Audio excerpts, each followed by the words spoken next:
এই দোকানটা কি? এগুলো সুন্দর সুন্দর, কত সুন্দর দোকানটা সাজাইছি।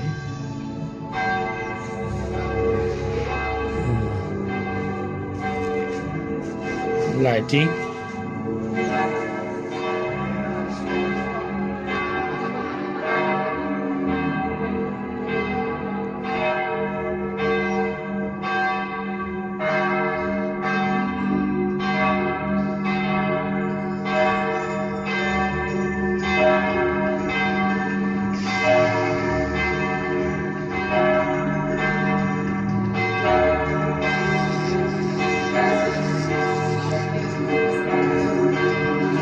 দোকানটার জিনিসগুলা খুবই সুন্দর। এটা হলো গির্জা, গির্জার ঘন্টি বাজতেছে, নাম করা পিয়াসা সাফি পল্লী, খুব বড় গির্জা। এখানে ওদের ইয়ে হয়, যারা বিয়ে শাদী করে, বিয়ে করে, সবাই এখানে আসে।